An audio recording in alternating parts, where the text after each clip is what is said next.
Bismillahirrahmanirrahim. Jamaah solat maghrib Masjid Baitul Azim yang diberkahi, dimuliakan Allah Ta'ala, marilah sama-sama kita hadiri, kita ikuti kajian ini sejenak di masjid yang mulia Allah Ta'ala ini dengan niat sambil duduk i'tikaf, nawaitul i'tikaf di hadzal masjid sunnatan lillahi ta'ala.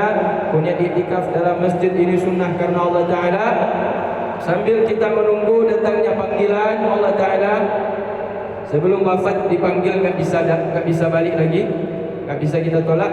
Ini masih ada panggilan yang kira-kira panggilan itu kalau kita sering datang dan menjemput panggilan Allah Ta'ala, itu panggilan 5 kali sehari semalam, InsyaAllah nanti kalau dipanggil tak balik-balik, yaitu panggil pulang kampung ke kampung negeri akhirat, kita sudah siap. Maka di malam ini sambil menunggu panggilan habis maghrib yaitu isya, kita duduk sejenak, kita dengar taklim yang berkaitan dengan keutamaan solat 5 waktu. Bismillahirrahmanirrahim. Qala Allah Ta'ala inna salata kanat 'alal mu'minina kitaban mawquta. Berfirman Allah Subhanahu wa Ta'ala, sesungguhnya solat itu adalah kewajiban yang sudah ditentukan waktunya oleh Allah ke atas umat mukmin. Jadi waktunya ini sudah ditetapkan. Kita tidak bisa menggeser waktu solat. Waktu subuh kita bikin waktu duha. Ya kan, orang kalau solat subuh lewat waktu, biasanya subuhnya di waktu duha. Wahadu berdoa subuh, baca subuh.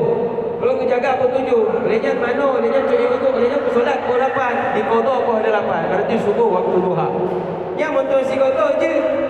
Banyak tiap orang lagi nya berarti kan ubahnya jadual solat subuh.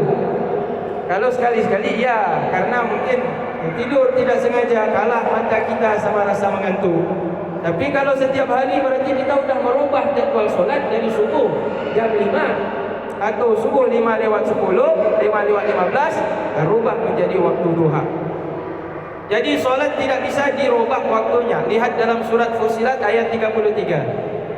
Wa qala sallallahu alaihi wasallam, dan bersabda Nabi Muhammad sallallahu alaihi wasallam, pekan Nabi, khamsu salawatin katabahunna Allahu 'alal ibadi, faman jaa'a bihinna wa lam yudayyi minhunna syai'an istighfafan bihaqqihinna kana lahu indallahi 'ahdun ay yadkhulahul jannata wa man lam ya'ti bihinna falaysa lahu indallahi 'ahdun in syaa'a 'adabahu wa in syaa'a dakhalahul jannah.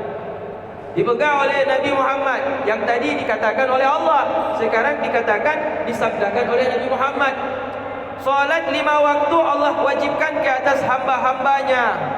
Maka barang siapa yang mendatangkan dengan hak solat 5 waktu tersebut dan tidak menyia-nyiakan daripada 5 waktu tersebut, satu waktu pun dia tidak sia-siakan karena menganggap remeh, dengan hak-hak solat 5 waktu, niscaya ada untuk hamba tersebut perjanjian dengan Allah untuk Allah masukkan dirinya ke dalam surga.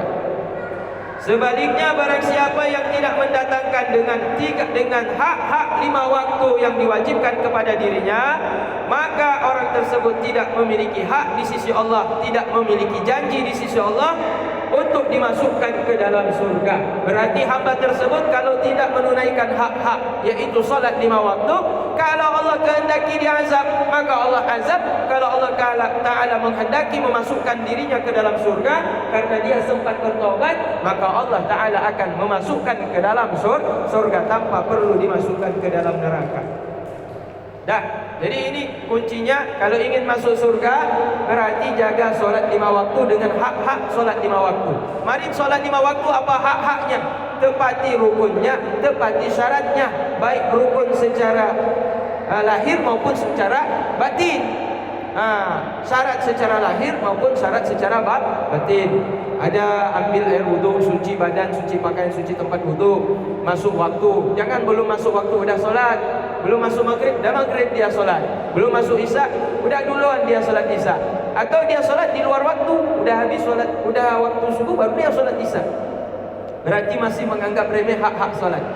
Kemudian rukun-rukunnya dijaga. Rukun 14, dia mengatakan rukun 13. Rukun 14 berarti ada Fatihah, ada niat, ada rukuk, ada iktidal, ada duduk di antara dua sujud, ada membaca Fatihah, ada tumakninah, ada tasyahud. Semuanya ada. Rukun yang 13 dia tunaikan di dalam solat 5 waktu tersebut, disempurnakan dengan sunnah-sunnah yang ada dalam sunnah-sunnah solat tersebut, maka hak-hak solat 5 waktu telah dia tunaikan. Orang ini punya janji dengan Allah. Apa janjinya? Allah masukkan ke dalam surga. Tapi janji paling utama sesudah sempurna, jangan lupa, yaitu rukun yang wajib di dalam hati. Apa rukun yang wajib dalam hati? Tidak sombong, tidak riak mengharap pujian, tidak bangga dengan amal, merasa lebih hebat dari orang lain, tidak iri, tidak dengki. Dan dari akibat bersihnya hati tersebut menimbulkan khusyuk kita kepada Allah. Ada ingat ketika solat mulai dari takbir sampai salam. Solat tu pertama, solat itu ketika kita sudah takbir berarti kita sudah mengharamkan yang halal. Makan tidak boleh, minum tidak boleh. Kan tidak pernah kita lihat ada orang solat sambil makan, ada orang solat sambil minum, ada orang solat sambil bercanda. Kalau ada yang bercanda berarti anak kecil, anak mitnya. Ada orang solat itu sambil tengok sana tengok sini, tidak ada. Haram hukumnya. Kalau ada orang solat tengok kanan tengok kiri, haram hukumnya. Ada orang solat sambil bicara, haram hukumnya. Di samping batal solat. Udah batal solat, dosa juga dia dapat. Ada orang solat sambil tertawa.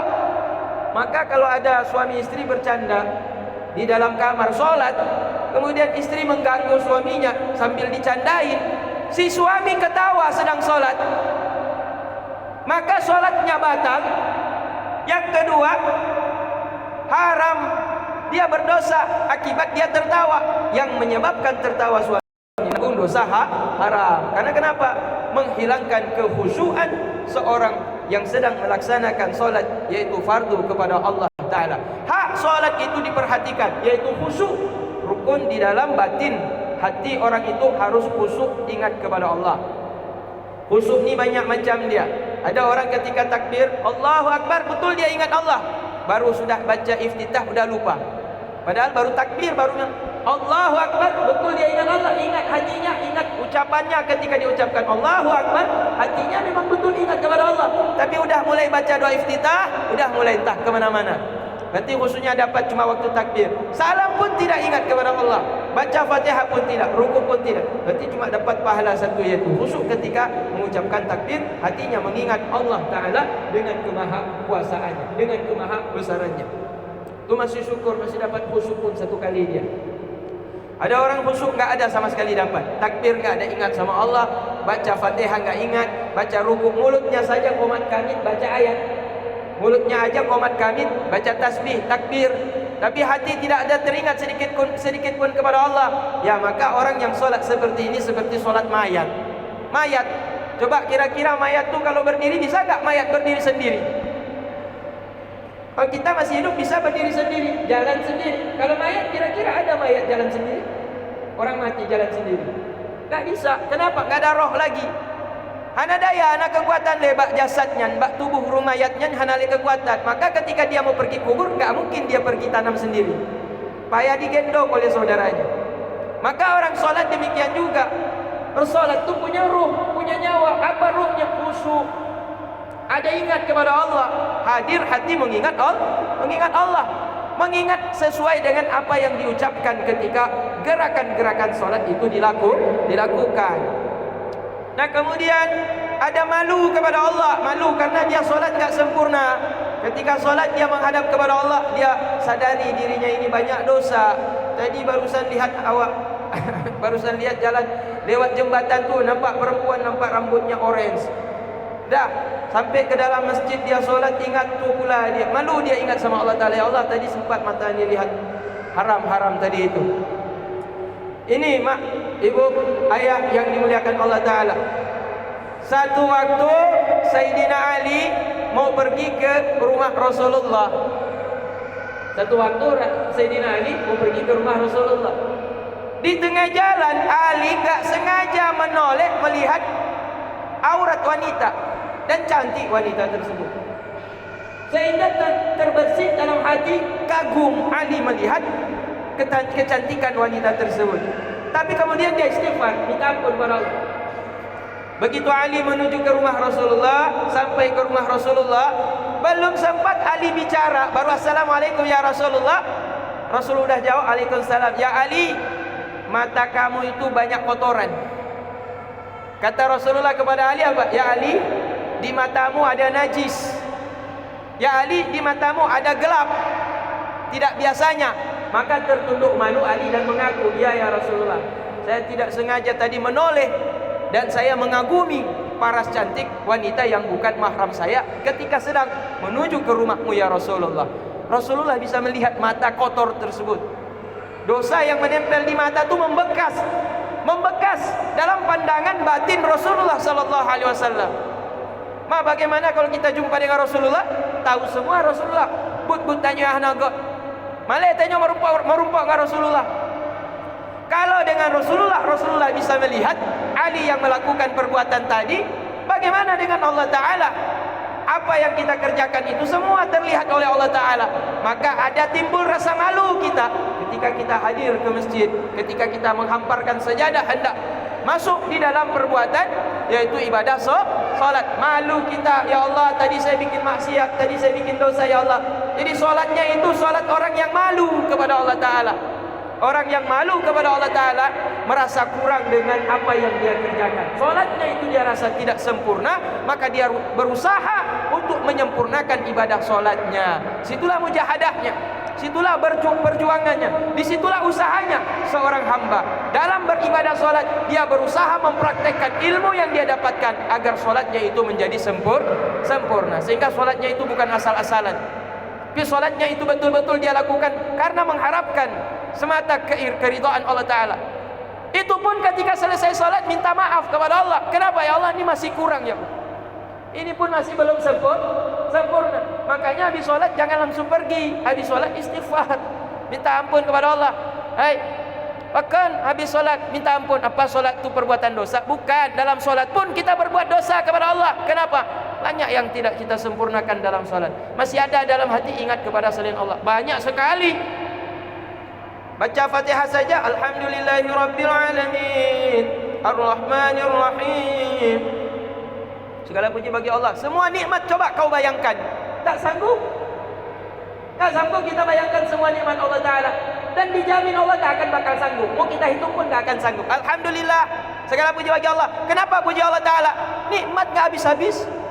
Sejak dari janin kandungan sampai kita keluar jadi orok, kemudian kita menjadi balita bawah 5 tahun sampai usia 5 tahun, kemudian kita anak-anak, kemudian kita remaja, kemudian kita dewasa.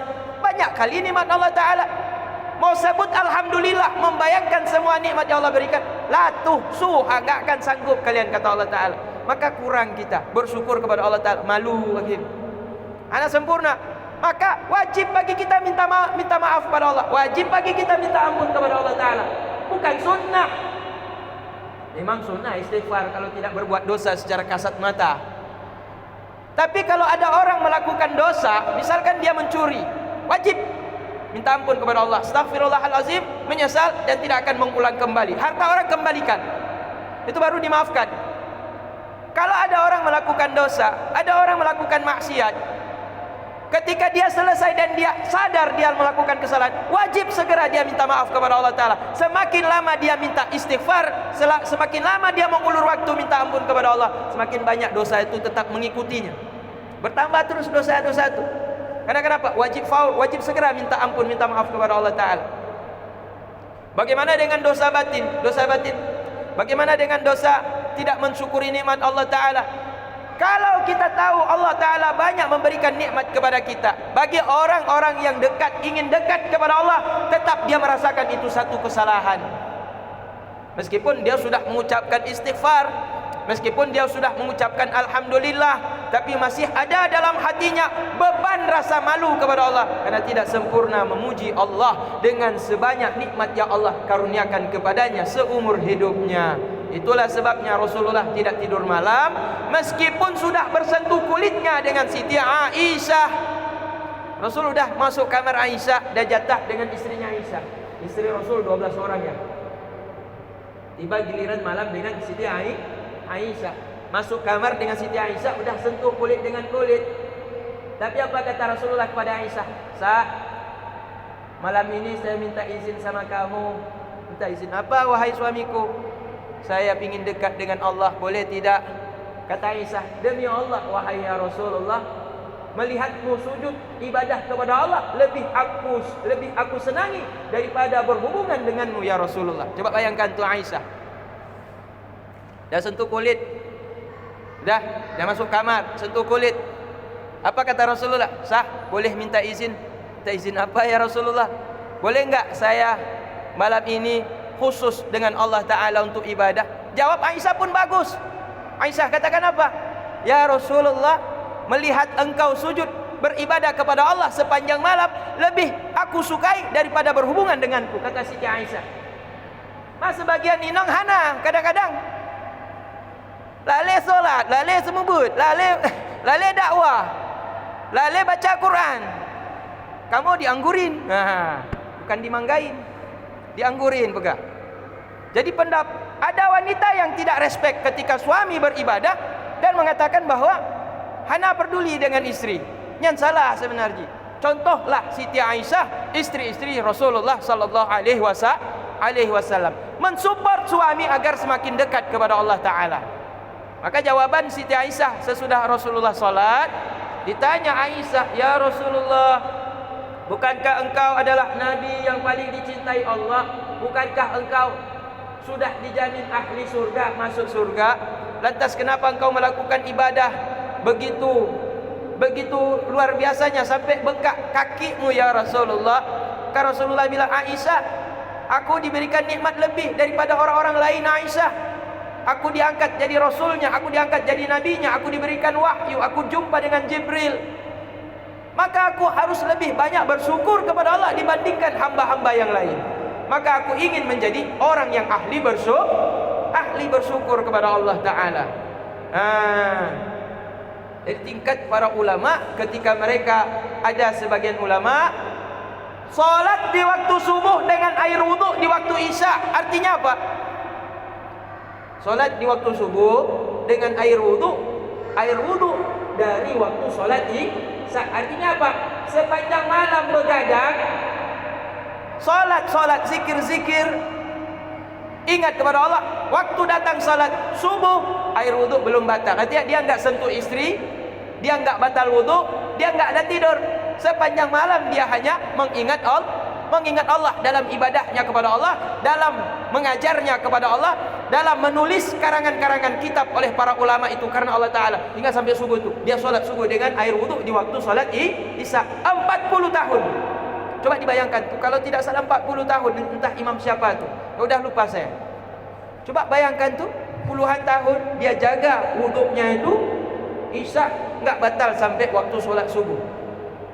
Jadi ada yang meniru Rasulullah hingga demikian rupa, karena mereka melihat Rasulullah memberikan contoh bagaimana cara kita untuk memuji Allah Ta'ala, mensyukuri nikmat Allah Ta'ala.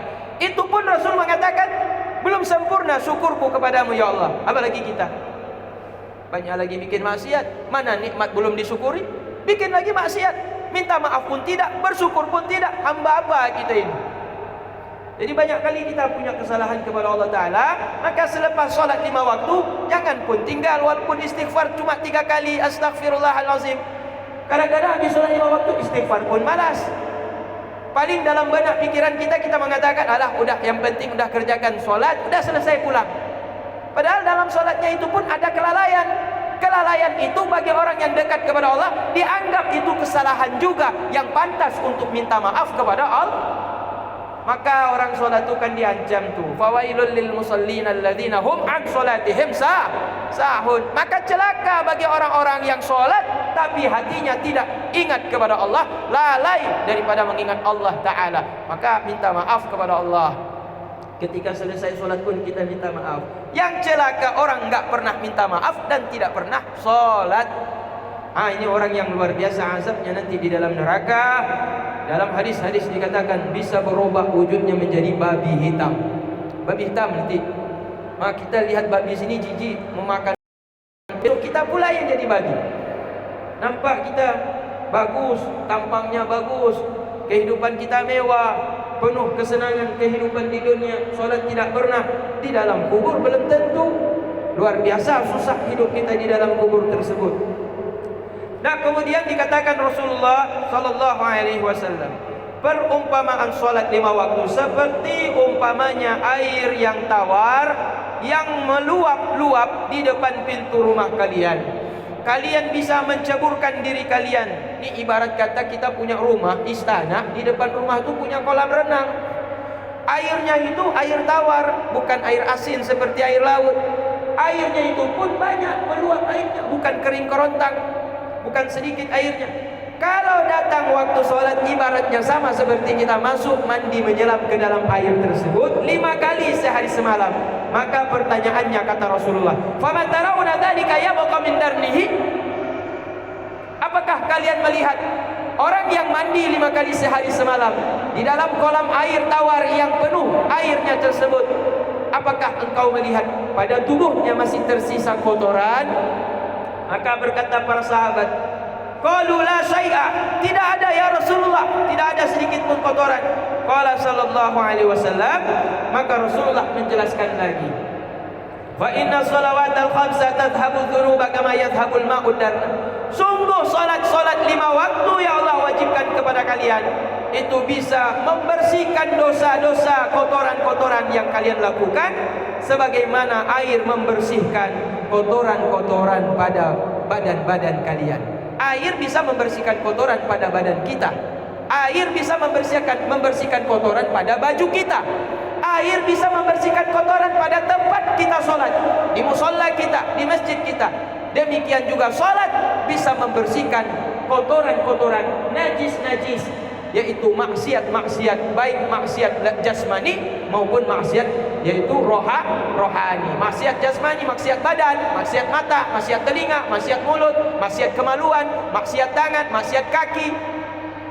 Kotoran-kotoran maksiat hati berarti iri, dengki, sombong, takabur, syirik, adu domba, provokasi. Semua itu dibersihkan oleh apa? Salat, kata Rasulullah sallallahu alaihi wasallam. Jadi salat ini hadiah sebenarnya bagi kita umat Islam. Mau bagaimana kita minta maaf kepada Allah? Caranya tuh salat. Kalau orang udah bikin maksiat di waktu zuhur, dia salat asar minta maaf pada Allah, habis dosa di waktu zuhur. Kalau orang udah salat waktu maghrib, selesai salat maghrib dia menyesal minta maaf kepada Allah, habis dosa waktu asar tadi. Kalau orang udah salat isya, dia selesai salat isya, minta maaf dia kepada Allah, mohon ampun dia kepada Allah, habis dosanya, habis antara maghrib dan isya. Alhamdulillah kita nggak bikin maksiat tadi. Antara maghrib isya kita sedang ngaji. Kecuali sedang ngaji, sedang mencaci orang dalam hati. Kira-kira anak kayaknya anak azam. Tunggu tadu dalam masjid, tunggu itikaf, tunggu tadu pengajian, olehnya dalam hati takkan kegok anak. Berarti menyohana tanya di pemaaf dosa-dosa, berarti dosa-dosa dulu yang udah pernah kita kerjakan, yang tidak sempat kita minta ampun kepada Allah, itu mungkin yang diampunkan oleh Allah Ta'ala. Begitu selesai solat subuh, maka dosa waktu isya hingga subuh itu pun dimaafkan oleh Allah. Bila mana kita selesai solat subuh pun sempat istighfar dengan hati dan perasaan kita betul-betul minta maaf kepada Allah Ta'ala. Wa qala sallallahu alaihi wasallam, sesungguhnya solat 5 waktu itu adalah kafarah, penebus terhadap apa yang diantara satu solat dengan solat yang lain, kecuali dosa besar, kata Rasulullah. Nah, ada pengecualian yang tidak terhapus dengan solat 5 waktu, itu adalah dosa-dosa besar. Berzina, tidak bisa. Berzina itu dihapus dengan dosa dengan sebab solat saja. Kemudian membunuh, tidak bisa membunuh tu dihapus dengan semata selesai solat minta maaf kepada Allah Ta'ala, tidak bisa. Kalau membunuh berarti datangi ahli kerabat orang yang sudah pernah dibunuh, minta maaf sama anak-anaknya, atau berbuat baik dengan keluarga orang yang pernah dibunuh, baru dimaafkan oleh Allah Ta'ala. Kenapa? Karena nyangkutnya dengan manusia. Doa menghina orang, minta maaf pada Allah tidak cukup, minta maaf juga kepada orang yang dihina. Dosa-dosa besar tidak terhapus dengan semata solat, tetapi dosa kecil dihapuskan semua oleh Allah Ta'ala dengan sebab hamba tersebut mengerjakan ibadah pada solat. Rasul mengatakan bainana wa bainal munafikin syuhudul aitmati wa subuhu la yastatimuna. Nauzubillahi min dzalik. Jadi jemaah yang dimuliakan Allah Taala, lahiriahnya kita semua sama, kita semua orang muslim. Lahiriahnya kita semua sama, kita semuanya orang mukmin. Semuanya pernah bersyahadat dengan 2 kalimat syahadat, tanda dia orang mukmin. Tetapi ada tanda yang membedakan antara satu sama yang lain di antara sesama umat Islam. Apa? Subuh. Subuh kata Rasulullah. Begitu satu mukmin, seorang muslim tidak pernah dia mengerjakan solat subuh, maka stempel munafik akan menempel di jidatnya, di keningnya nanti ketika bangkitkan dari kubur. Nah sekarang tidak nampak, tapi nanti ketika bangkit dari kubur, dia tidak disatukan dengan kelompok muslimin yang mukminin yang asli, tapi dia masuk dalam kelompok orang-orang munafik. Jadi di sini dikatakan Rasulullah, di antara kami dan di antara orang-orang munafik ada saksi pada waktu apa? Sepertiga malam kata Rasulullah. Apa sepertiga malam? Tahajud. Tahajud bukan solat fardu, bukan. Tapi orang yang mampu dia bangun di waktu malam, ketika bangun di waktu malam, mampu dia solat tahajud, itu akan menjadi saksi bahwa dia bukan kelompok orang munafik. Minimal lah pernah lah kerjakan seumur hidup walaupun 2 rakaat tahajud. Tapi kalau orang udah pernah solat sunnah tahajud 2 rakaat ketika pertengahan malam, lewat tengah malam, sepertiga malam terakhir, dia akan rindu lagi untuk mengerjakan tahajud. Kenapa? Karena rasanya beda kehidupan di siang hari yang dia jalani pada waktu malam dia tahajud dengan pada waktu malam dia tidak tahajud. Beda. Nanti rasa sendiri kalau coba dipraktekkan. Saya rasa banyak udah praktek. Biasa orang tuh kalau emosi, suka marah-marah. Cepat marah dia, cepat emosi dia.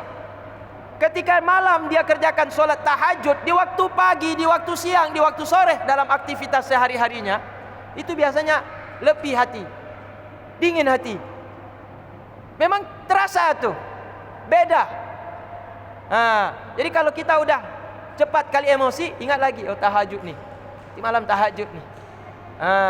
Jadi itu jadi obat di waktu pagi itu, bisa kendalikan emosi itu lebih stabil dibandingkan ketika tidak melaksanakan solat tahajud. Itu bisa dirasa sendiri nanti ketika kita melakukannya. Dan ini nanti di akhirat dijadikan saksi. Tahajud itu akan datang kepada Allah Ta'ala. Misal hamba ini akan ditarik oleh malaikat ke arah neraka. Nanti datang tahajud, datang mengadu kepada Allah. Ya Allah, aku naik saksi ya Allah, bahwa fulan yang akan diseret ke neraka pernah pada suatu hari di waktu malam ketika orang-orang tidur, tengah malam dia bangun sujud kepadamu ya Allah, dan ikhlas dia mengerjakannya. Maka aku bersaksi ya Allah bahwa dia telah melaksanakan ibadah dengan penuh keikhlasan padamu ya Allah. Jadi tahajud itu akan menjadi saksi di hadapan Allah terhadap hamba yang pernah mengerjakannya tadi. Maka selamatlah dia, ditarik oleh Allah Ta'ala, dibebaskan dia daripada belenggu neraka, dari azab siksa neraka. Selamat orang tersebut. Maka ini kata Rasulullah. Jadi sepertiga malam, yaitu solat tahajud, bisa menjadi saksi bahwa tanda orang itu bukan termasuk dalam golongan orang munafik. Yang kedua, subuh. Ya kan tidak jauh beda subuh dengan tahajud ni, waktunya kan dekat-dekat juga. Lewat tengah malam, jam 1, jam 2, jam 3, jam 4. Habis tu subuh. Yang paling berat orang kerjakan yaitu subuh. Kenapa? Sedang enak tidur. Berat kali bangun kita. Karena kenapa? Memang capek kita kerja aktivitas pagi, sore, siang. Apalagi siang, pagi sampai sore enggak ada tidur-tidur. Kerja kita, yang kerja ke laut, yang kerja ke gunung, yang kerja tukang, yang kerja kantor, pagi sampai sore tidur, enggak ada tidur. Begitu datang waktu malam pun begadang pula. Ya jumpa kawan lah, ngajaklah ngopi-ngopi. Kan seharian kerja, santailah sebentar di warung kopi ngopi-ngopi. Kan tidur akhirnya jam 1. Kan berat akhirnya bangun subuh itu. Tapi kalau orang tu mukmin, dia tidak munafik, dia akan kontrol waktu. Pasti saya bangun subuh. Maka kata Imam Syafi'i, haram orang tidur kalau dia yakin dia tidak akan datang, tidak akan lewat waktu yang tidak akan melewatkan waktu solat 5 waktu. Contohnya, dia begadang sampai jam 3 malam. Nih misalkan nih, biasanya prakteknya ini banyak di waktu Piala Dunia. Ya, Piala Euro, Piala Dunia sepak bola. Orang begadang tuh sampai jam 3 malam. 1 jam, 1 jam setengah atau 2 jam lagi itu mau masuk subuh. Selesai nonton sepak bola, tidur dia. Haram tidurnya. Haram dia tidur. Kenapa? Kalau dia meyakini dia tidur lewat subuh, haram tidurnya. Kalau dia meninggal ketika dalam tidur, nauzubillah min dzalik, suul khatimah, dia masuk dalam kelompok yang celaka. Azab menunggu di dalam kuburnya tadi itu. Berarti tidur dalam maksiat. Kenapa? 2 jam lagi mau subuh baru dia tidur. Sementara dia yakin kalau dia tidur pasti lewat subuh. Pasti lewat subuh. Makanya kalaupun mau tidur, bilang sama istri. Kalau punya istri, kalau nggak punya istri cepat-cepat menikah. Ya, dah. Atau buat alarm. Alarm kira-kira cukup nggak 1? Nah, kayaknya batat nih. Menyotenget poh leh malamnya sang han budoh walaupun satu alarm. Buat 2 alarm, bikin volume paling tinggi, taruh di samping kanan, satu samping kiri. Insya Allah yakin saya. Kalau yakin silahkan tidur. Maka tidur dalam keadaan punya azam dan keyakinan, pasti dia bangun untuk mengerjakan sholat subuh. Tapi kalau dia yakin, kalau dia ragu, kalau dia yakin dia akan melewati subuh dan dia tidur juga, haram tidurnya. Kalau meninggal dalam kondisi tidur seperti itu, su'ul khatimah, celaka, dia meninggal dalam keadaan tidur sementara yakin akan melewati waktu sholat subuh tersebut. Jadi subuh itu, kenapa subuh menjadi bukti tanda orang yang muslim, yang mengaku muslim? Belum tentu mukmin yang sejati, tapi dia masuk dalam kelompok munafik. Kenapa? Karena orang munafik tidak mampu mengerjakan sholat subuh. Kata Rasulullah, orang munafik tidak mampu mengerjakan, apa yang bilang Rasulullah? Yang mampu mengerjakan sholat subuh orang mukmin yang mukhlis, orang mukmin yang ikhlas kepada Allah. Tapi orang mukmin yang munafik tidak akan mampu mereka. Ada aja alasan dia bilang, tak lon semalam. Pokoknya untuk Bandung Tuh ditanya bangun subuh. Berat sekali perasaan dia untuk melaksanakan ibadah sholat subuh tersebut. Nah, ini kata Rasulullah, maka subuh akan menjadi saksi kepada hamba-hamba yang mereka tidak mengerjakan hak solat subuh tersebut. Jadi Allah Ta'ala pun tahu diri. Allah Ta'ala ini maha mengerti, maha tahu dengan hamba-hambanya. Dikasihlah subuh ini 2 rakaat. Kenapa? Mana tahu memang berat mata, habis solat subuh tidur lagi. Meskipun tidur lagi itu tidak baik, tapi fardu sudah dia kerjakan. Karena itu diperintahkan cuma 2 rakaat saja. 2 rakaat pun. Kalau mau tambah dengan sunnah abaat, yaitu kunut, baca kunut lagi. Sunnah abaat ditambah, lebih afdal lagi. Itu pun tidak banyak, cuma 2 rakaat kata Rasulullah. Tapi yang 2 ini yang paling berat. Karena kenapa? Karena itu bukti orang munafik tidak mampu mengerjakan sholat subuh, saking beratnya. Jadi apa yang menyebabkan orang itu bangkit? Apa yang menyebabkan orang itu yakin? Apa yang menyebabkan orang itu semangat untuk mengerjakan ibadah subuh kepada Allah? Karena keikhlasannya mengharapkan keridhaan Allah Ta'ala. Jadi bila mana seorang hamba itu mengerti tentang hak kewajiban dia, hak Allah Ta'ala disembah, kewajiban hamba adalah mensyukuri nikmat Allah. Salah satunya adalah dengan menunaikan solat, terlebih yaitu solat subuh. Ayah, Pak lihat nih, keberkahan itu di waktu subuh. Orang yang tidak solat di waktu subuh, siangnya itu buram. Orang yang tidak sholat subuh atau bangun terjaga lewat matahari sudah terbit, kehidupannya di waktu siang hari itu banyak yang kacau balau. Tapi kalau subuh dia bangun, kemudian selesai subuh dia berdoa, kemudian subuh dia minta rezeki, terbuka rezeki dan pikirannya itu cerah, pikirannya itu tidak macam-macam, pikirannya itu tenang, pikirannya stabil, pikirannya. Coba kita lihat di pasar Belampiri saja, habis sholat subuh. Orang yang selesai sholat subuh, kemudian dia buka kedai warung kopi, rezeki mengalir, berkah luar biasa. Coba lihat, padahal dia cuma jual apa? Kue. Kue 1.000, nasi gurih 3.000, nasi gurih 5.000. Tapi habis sholat subuh dia buka kedai. Orang lain masih tidur, belum ada rezeki, dia udah mengalir uang. Yang punya warung kopi itu, orang masih tidur, belum dapat uang, dia udah dapat uang. Udah dapat 200.000, udah dapat 300.000 apa? Nasi gurih, kopi, teh, lontong. Coba lihat kenapa mengalir dia. Karena dia sholat subuh, bang subuh, dia buka warung kopi. Yang salah kalau dia tidak sholat. Ada juga seperti itu. Dia cuma kejar uang.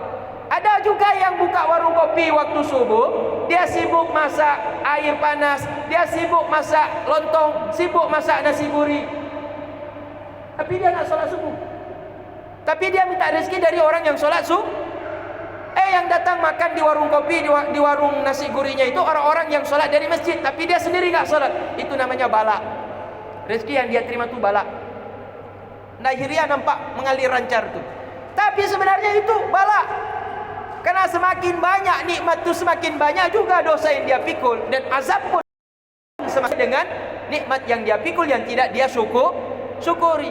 Tapi kalau orang mukmin yang sejati, dia akan ini subuh nggak lama lagi, persiapkan kedai. Kemudian sholat 2 rakaat, selesai sholat ya udah dia zikir-zikir sambil tunggu pembeli. Rezeki mengalir kepada. Itulah keberkahan orang sholat subuh kemudian mencari rezeki di waktu subuh. Coba kita lihat di pasar tuh, orang jualan kangkung, orang jualan tempe, jualan tahu, jualan ikan, orang jualan sayur-sayur, tomat, bawang, cabai, campli. Ketika orang selesai sholat subuh, dia udah gelar lapak, enjoy aja hidupnya, nikmat sekali hidupnya. Karena kenapa? Waktu pagi dia sudah selesai sholat, sambil istighfar zikir, dia buka lapaknya, datang aja pembeli itu mengerumuninya, membeli barang-barang yang dia jual tersebut. Berkah itu mengalir di waktu subuh. Subuh itu waktunya singkat, tapi keberkahannya itu sampai di waktu malam. Sampai kita tidur nanti di waktu malam. Subuh waktunya singkat ya? Betul kan waktu singkat subuh itu kan? Azan jam 5.10 misalkan. Jam 6 dah habis, matahari udah muncul, habis waktu. Nggak sampai 1 jam subuh itu habis waktu. Tapi keberkahan subuh tadi itu luar biasa. Dampaknya bagi kehidupan orang di siang hari, di waktu pagi hingga sampai malamnya, memberi efek keberkahan yang luar biasa kepada hamba yang mengerjakan, yaitu sholat subuh di waktu subuh. Dan lihat 2 rakaat saja, tapi keutamaannya bagi kehidupan hamba tersebut luar biasa. Ini baru dampak berkah ketika di dunia. Bagaimana keberkahan di akhirat? Udah dikatakan Allah Ta'ala, subuh itu kan jadi saksi dia, tanda kita orang mukmin yang mukhlis, bukan mukmin yang munafik, bukan orang mukmin di mulut tapi tidak pernah mengerjakan kewajiban kepada Allah Ta'ala. Atau bolong-bolong, maghrib rajin, isya rajin, subuh nggak pernah. Sama juga. Jadi kaum muslimin, ya silakan ya. Ya. Ya. Ngeri-ngeri sedang juga firman Allah itu bahwa itu muslim silakan bagi orang yang salah. Iya ya. Kemudian as-salatu lidzikri. Iya. Salat itu mengingat Allah atau salat itu zikir. Iya. Apakah salat itu zikir atau di dalam salat itu kita berzikir? Ya. Ada sekali ini Ustaz. Ustaz. Ya ya. Ada sebahagian guru kita menyampaikan bahwa orang kita selain orang Arab, kita orang di luar Arab wajib mengerti apa yang kita baca. Jadi kapan kita mengingat Allah. Jadi oleh karena itu pribadi saya selalu bertanya-tanya. Jadi sehingga kan mengetahui salat di dalam kehidupan agak sulit. Karena kan tidak semua orang mengerti dalam bahasa Arab. Jadi zikir kita di dalam salat atau salat itu zikir. Ya. Jadi itu yang perlu kita pahami sebagai orang awam, sehingga salat kita itu punya nilai di Allah Subhanahu wa taala dan tidak kena pada fawaidul musallin. Iya. Gini ya. Tambah sedikit. Ya. Tambah batas akhir untuk salat tahajud jam berapa? batas akhir ya. Ya. Batas akhir sholat tahajud ketika sudah masuk terbit fajar. Fajar ada 2, fajar sidik, fajar kidib. Kalau udah masuk fajar kidib berarti udah stop dah. Fajar kidib berarti itu tanda berarti keluar matahari yang kecil tadi itu sekilas saja dia memancar cahaya putih di ufuk, di langit, habis itu hilang dia. Selang berapa menit kemudian muncul fajar yang kedua. Karena itu dia terus cahaya itu sampai melebar sampai semakin besar cahayanya. Jadi terbit fajar, itu bukannya salah. Terbit fajar itu tanda selesai sholat subuh. Ya kan? Kalau udah terbit fajar mana bisa sholat subuh? Waktu sholat subuh kapan yang pertama? Hah? Oh, fajar sidik ya. Ya berarti betul. Fajar sidik ya, betul. Fajar sidik berarti yang pertama tadi. Fajar sidik yang kedua. Kapan dikatakan betul ya? Kapan dikatakan habis waktu sholat subuh? Ketika muncul cahaya di ufuk kemerah-merahan. Tanda terbitnya matahari. Beda fajar dengan matahari. Nah, ini yang salah ya. Beda fajar dengan matahari. Kalau terbit fajar yang pertama itu fajar kizib namanya. Itu belum masuk subuh dia. Tandanya itu fajar kizib, fajar dusta, fajar bohong, ecek itu. Keluar cahaya sekilas, habis itu dia hilang, lenyap. Berapa menit kemudian? Kalau nggak salah, kalau fajar kizib itu kan cahayanya vertikal. Oh iya.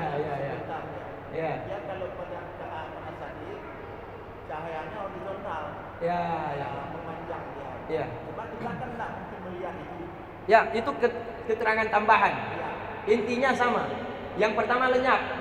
Yang kedua dia semakin terang. Artinya kalau sudah masuk waktu sholat subuh, terbit fajar yang kedua, berarti itu pertanda sudah datang waktu, sudah masuk untuk mengerjakan sholat subuh. Kapan berakhirnya waktu sholat subuh? Ketika muncul yaitu matahari dengan cahayanya yaitu kekuning-kuningan di ufuk. Kapan waktu habis sholat tahajud? Berarti momennya itu berhenti pada waktu terbit fajar kizib. Momennya itu berhenti pada waktu sebenarnya pada waktu fajar sidik sebenarnya. Begitu udah masuk fajar sidik berarti kan sudah masuk waktu salat subuh. Berarti sunnah tahajud itu berhenti ketika sudah masuk waktu salat subuh. Sebelum masuk waktu salat subuh tahajud masih bisa ditegakkan.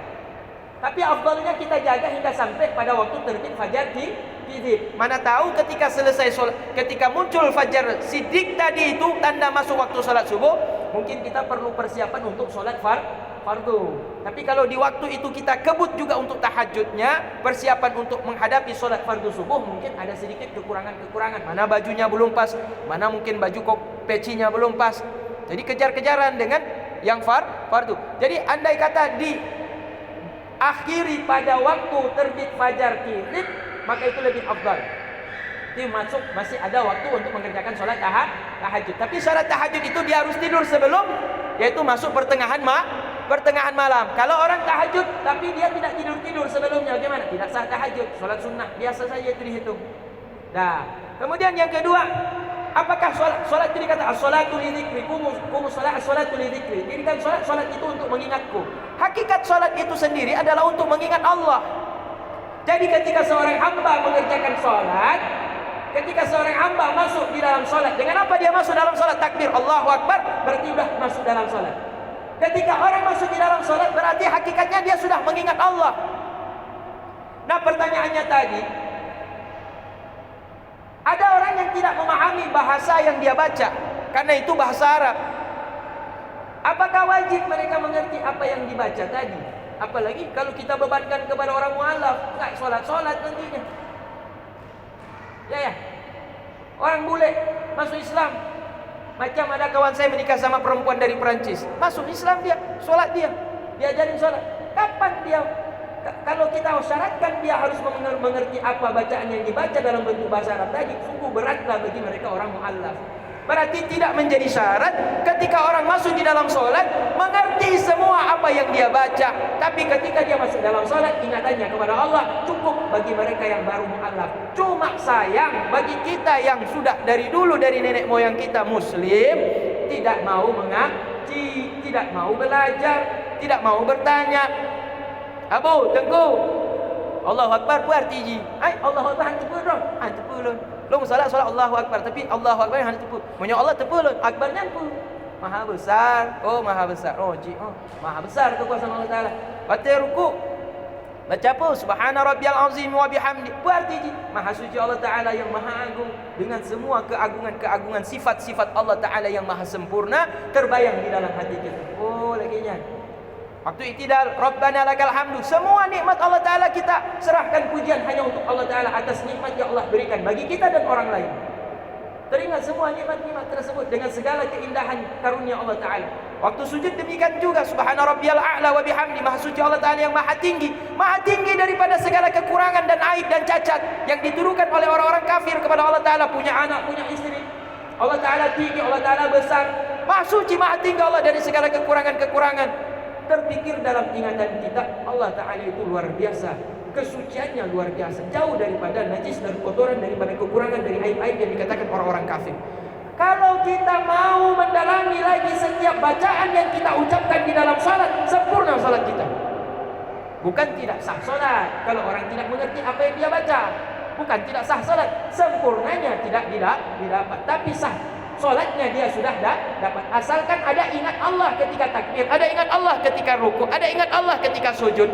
Meski tidak tahu artinya, ada dia ingat Allah, ada. Alhamdulillah, masih sah solatnya, ada khusyuk, ada hadir hati mengingat Allah. Wallahu a'lam bishawab. Ya. Insyaallah jumpa lagi minggu depan. Demikian ayah, kita lanjut nanti minggu depan. Waktu isya pun sudah datang. Assalamualaikum warahmatullahi wabarakatuh.